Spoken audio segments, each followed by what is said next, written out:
New alarm bells ringing tonight on the coronavirus outbreak in this country. Doctors say the virus is spread through droplets when someone coughs or sneezes. And I think the business community, it's in their interest that people actually stay home and stop the spread. For a business that can allow more employees to telecommute, we want you to do that. In these times, what does it mean to sell with purpose? How can you bring intention to every sales conversation, no matter what you're selling? What if success doesn't mean just one more closed sale, but one more life saved? Hi, friends. I'm Andy Paul, host of the Sales Enablement podcast, and this is Selling with Purpose, a special 6-part series of inspiring conversations exploring what it means to sell with a mission greater than just hitting your numbers in the era of COVID-19 and beyond. Tune in to hear from world-class enterprise sales leaders and learn how their 6 companies will close $50 billion selling remotely.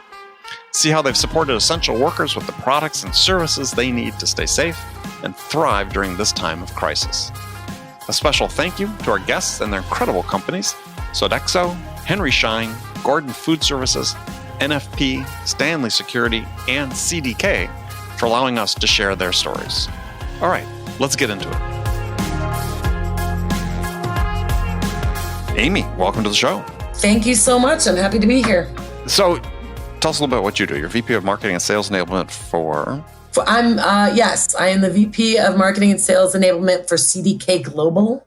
Mm-hmm. And CDK is a technology company, and we create and sell hardware and software to dealers, automotive, recreation, agriculture, heavy construction, internationally, and to help them connect with and serve their customer base. Yeah, so basically anybody that I guess has a dealer network for things that move somewhat, right? Yeah, so basically things that move. Everything from a moped to a Mack truck.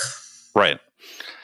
So I imagine that at least domestically here in the U.S., a lot of those haven't been doing any business over the last 3 months. You know, it's been tough, but you'd be surprised. Interestingly, the recreation has been doing well because people don't have a lot of options to get out, so they want a motorcycle or a boat. But the dealerships are open? Yeah, so I would say the majority of dealerships, their service departments are open. The sales appointments, the majority are appointment only unless they're regionally on the east, and then they have been completely closed. But they and us are looking for ways for them to do business virtually. Yeah. So you have the interesting combination of responsibilities, marketing and sales enablement. And generally, I'm seeing that combination more and more. So what was sort of the thinking about combining those two? I've been with the company for 13 years, and I've had a number of roles. And currently, I am responsible for the majority of departments that do anything to support sales. So I have the marketing that's got product marketing, communications, creative. I have the events team for the events for the dealers and internal events. I've got the training teams that do the new hire and ongoing training. I have our solution consultants and the sales enablement teams that do the demos for our products during the sales process. And then I have a couple of sales teams that sell layered apps and network solutions. So that is all under me. And we basically like to say from beginning to end, we support the salespeople and our clients so that we train, we market, we demo, and we sell all the same way. Wow. Yeah, because looking at the range of things that you do, it really is soup to nuts for the dealers. I mean, phone systems, dealer management systems, credit even, right? Sure. We do. When I like to tell people, when you walk into a dealer, anything you see other than their equipment from desks and chairs, we've helped them provide. From the day you go on the internet to think about looking for a car, to see what their inventory is, to get your financing and your credit done, to having the car delivered. And then later on in the service bay, everything from booking your appointment online to figuring out what needs to be repaired and pulling up warranties. We sell all of that. So tell us a little bit about the sales force for CDK. How do you guys service your dealers? So, well, historically and now it has been a little different. So we're all over the country, and the average rep has anywhere from 60 to 100 dealers. In the field. These are field reps, right? Yes, correct. Sorry. And we do both inside field reps and inside sales. So our field reps are all over the country. They have anywhere from 60 to 100 dealers they work with. Our salespeople have been around a long time. We have an average tenure of 10 years, but some have been here 20 plus. So the relationships are really strong. And then in addition to that, they have support on the inside, both a network team that helps them with things like routers and making sure they have the infrastructure set for the dealers as we sell products to them. And then an inside sales team that helps them with the smaller layered products that can be sold over the phone.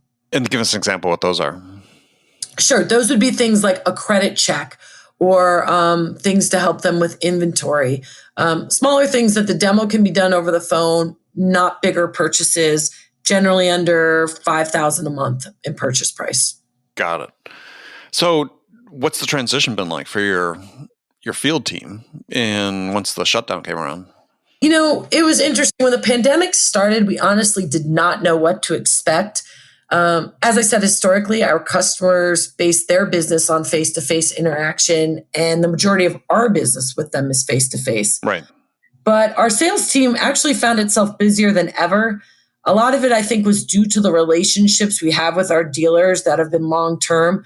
So we truly became their partners during this time, helping them figure out how to continue to grow their business, in this virtual world, which was new to many of them. And then we've also been focusing a lot on the products that had been there the whole time, but not really a focus. All of the ones that can help the dealer do business virtually. Well, what would those be, for example? Yeah, sure. So everything from some of my network team who sells the VPNs and the routers, and they needed to beef those up for the infrastructure. And we have our big product right now that we have a huge initiative with called Connected Store. And it's exactly what it sounds like. It connects the dealer with their customers virtually so that they can do everything from look for the car, check their credit, do a virtual check of the car. They can do everything but test drive the car and then have it delivered to their door without ever stepping a foot in the dealership. So this is really, it sounds like, from this, and correct me if I'm wrong, it sounds like you're facilitating your dealers to be able to compete against some of the new services, the online purchase services then. Oh, 100%. And we're CDK is unique because we do have all the integrations from soup to nuts, as you said. So we don't have to integrate with outside partners. We have them all inside. And I personally bought a car that way a few weeks ago. Test drive, did it all online, and they could deliver it to my house. I went to go pick it up, but they said, we can just drop it off at your house. It was brilliant. But what was the experience like saying, okay, I'm making the commitment to buy this car without actually having sat it and driven it? So in that case, I did go up and test drive, but what they did is they said it's sitting in the lot. The keys are in the car. Go take it. I faxed them a copy of my license, and then I came back to the car. I didn't really see them ever. But the rest of it was brilliant. Everybody does so much research on the internet now. They really don't need to haggle face-to-face. Nobody looks forward to that. So actually, it's taken a big chunk of time and stress out of the car buying experience, in our opinion. Yeah. So how are you helping your dealers with that, with the sort of, remote sale? What are the specific things you guys emphasize that you have in your product set that help them with that? Yeah. So actually, we've done a number of things as a company to help them. A lot of it has been around the pricing, and we've priced these products differently. So, for example, we rolled out an initiative that gave away, 4 of our big products for 2 months for them to try, which were integrated phone systems, the virtual connectivity to the inventory, and the credit that can be done virtually, and the pricing. Those we all said to the dealers, look, we'll give these to you for 2 months, try them out and see if that helps your business. And then we made the initiative to really unprecedented give away the Connected Store for free to our dealers until 2021. We basically said, it's really important to us that they stay in business, and to do that, we need to do things like this. So we gave away this this great, product to them for 2 years to use. So, harkening back to something you said earlier, is talk about your sellers are trying to help your dealers not just stay in business but also grow sales on let's say on a normal basis. What do their interactions sort of look like when they're interacting with the dealers? I mean, sure, it's not just upsell and cross sell all the time, but how do you work with them strategically to help them grow their business? So the thing we have been doing is really, we don't talk about products when we talk to our dealers. We talk about their business holistically. So, we have a conversation like you would with anybody else. What's your real focus right now? What are you trying to improve? Where do you think you could be doing more? What are you happy with what you're doing right now? And we try to figure out what's causing them pain. And then we really focus on that and how that would look if we could solve this problem for them now. Right now, traffic's not coming into the dealership on foot. Right. So how do we resolve that? Is that beefing up their internet site? Is that making their virtual connectivity better? Is that helping them advertise to show that they are prepared for this pandemic that may continue and change the way they do business? So it is really a discussion. We don't talk about product. We talk about what their story is, how we can help them, and then what products may support that. And we really do like to be a consultant to them because, once again, no one wants to listen to you unless you've proven that you know and understand what's going on in their business. We spend a lot of time learning their business. And a majority of these are family businesses that have been passed down through generations. So, yeah. Which is great. I mean, we've dealt with grandparents to parents to now their kids who are taking over the business, which is, caused a lot of interesting conversations as technology comes about. So during the shutdown period, so explain sort of what the transition has been for your sellers now that have been so accustomed to that face-to-face. How quickly were you able to transition to virtual selling, and what are you sort of set up to do in that regard? So we did it very quickly. I think like everybody else, everybody had a week of frozen, holy cow, what does this look like? Right. But we really beefed everything up. So, and a lot of it, honestly, was with my group really trying to enable them. So my training department started doing sessions on how to work with people virtually, how to talk over the phone, how to do discovery over the phone. And we had specific training sessions for the salespeople just on that. We then had mass training sessions on the products that we knew we needed to focus on, like the virtual products. And my marketing team started creating videos on those that they could be sent out, 90-second videos to get them in front of the clients. And we've been using Zoom and a lot of video. Our solution consultants have started doing national and regional demos. Before we were hitting 400 clients a month. We're now hitting 400 to 500 a week because we're holding mass demonstrations of our products and thought leadership and modern retailing seminars to get people on those. So really we've hit the plan, honestly. Even during a pandemic in April and in May, actually had a record month in May for a couple of our big virtual products. And then likewise, our implementation teams have instilled a virtual install model, which is brilliant. I mean, it's something that we had thought about, but this kind of forced our hand, and it will really pay off in the future as well. And the feedback has been from our clients who've had both sides of the coin that they like the virtual model just as well, if not better. And it took up less time and less resources. So, I think we've really come out on top on this thing. Well, I was going to ask you that question. So now as we start seeing some opening in various parts of the country, and obviously we'll see more clearly, hopefully, fingers crossed, do you see your sellers sort of changing how their day-to-day routine is going to go, where they're actually going to be saying, oh, maybe I spend a little less time in the field because it might be more efficient. And if it's a better experience for some of the dealers, is I'll do some of this more virtually. Yeah, I really think it has. And I think that is great because I think they realize that you don't need to be in front of the client. Between the windshield time and the flight time we waste, while you and I talked earlier, we love to travel. It does take time. Right. So they're realizing that that's not the case, that they can get their point across with the technology we have and the right speaking points.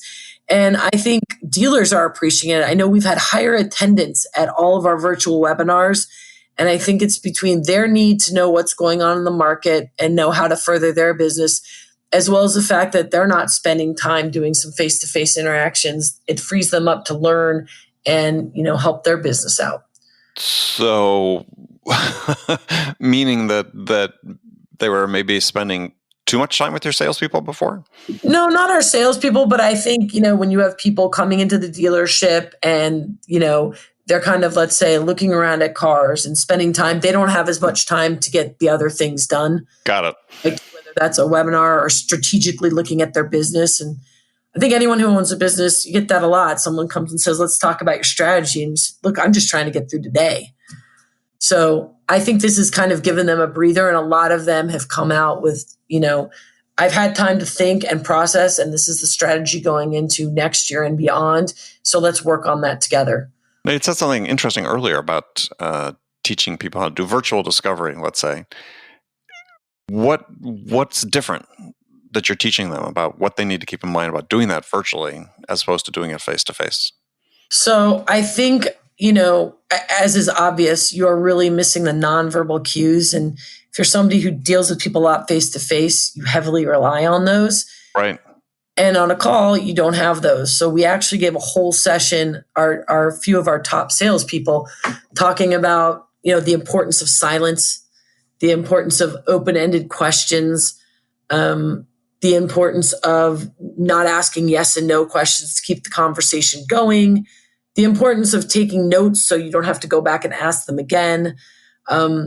Little nuances in a conversation that you take for granted when you're looking somebody in the face. So I think that's empowered our salespeople to feel more confident in that, because prior to this, when we would say, why do you need to drive 3 hours to talk to them? Why don't you just call them over the phone? And they'd say, no, I need to get in front of them.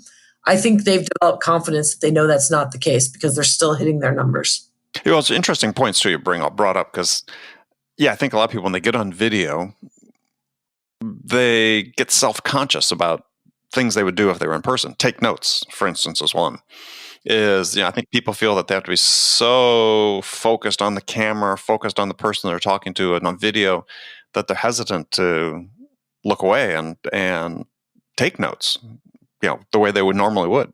And I think that's really a great reminder, because that some of the basic disciplines can fall by the wayside. Well, and we've talked about really the advantages of being on the phone. I mean, right now, I've got a couple notes up in front of me. They may or may not be applicable. But when you're on the phone, you can have cheat sheets. You can have notes around, especially if it's regarding a product and somebody asks you a question. We've literally given them ways to hold off on a conversation while they're Googling somebody or reaching out to somebody on a chat to say, how many users can go on this product? Something when you're standing in front of them, you can't do. So we've actually shown them how this is more powerful and creates more of a support system with them while they're in front of the dealership, because you have people backing you on chat and everything else to give you the information you may need, where otherwise you'd have to say, I need to check on that and get back to you. So really for you, I mean, this could really be meaning the pandemic, and I think it has been for other companies too, is it actually could be quite transformational in the way that you service your customers. Really, I always try to look at the bright side of things and good things that could have come out of this crazy time. And for us, I really see a lot of it from the fact that we have a great CEO who made a number of moves during this time to not only bring our company together more cohesively and feel proud to be part of the company. He did things like he made his salary until the end of the year $1 and his bonus is $1. To that our company stays strong and stays healthy and is there for our clients. He does things like I said, we've been given discounts on all the April products. And I think we have made a good name for ourselves because our clients truly feel we are a partner with them and we're in this together. Culturally, we feel stronger internally. We're already a really tight-knit company. We do call ourselves family, and that has been strengthened. And then it's forced our hand in some of our technological advances to speed those up and really look at the coming marketplace and how we can be there. And we've proven we can do it. And so I think people have a lot of confidence going into next year, and we're excited about it. Yeah, well, that's an interesting perspective because most companies I talk to are still a little sort of wait and see type approach. Well, I think right now the auto dealers are starting to open back up. They are. It depends where they are in the region. We work Sure. nationally, really. So a lot of them have a pretty solid outlook, and we're going in and trying to be there for them every step of the way. And we feel like if we succeeded during this unprecedented pandemic, then we can only go up from here. And I think it's really made us focused on what's really important, both with our client relationships and with the technology we're providing. Yeah, I mean, when you're talking about you've had these clients for so long, multi-generational customers, if you will. Yeah, earlier this week on my podcast, I had a guest, Robbie Kelman Baxter, has written this book called The Forever Transaction, and talks about that moment when your customers take off their customer hat and put on their member hat. They feel like they belong to something. It sounds like that's the case with you.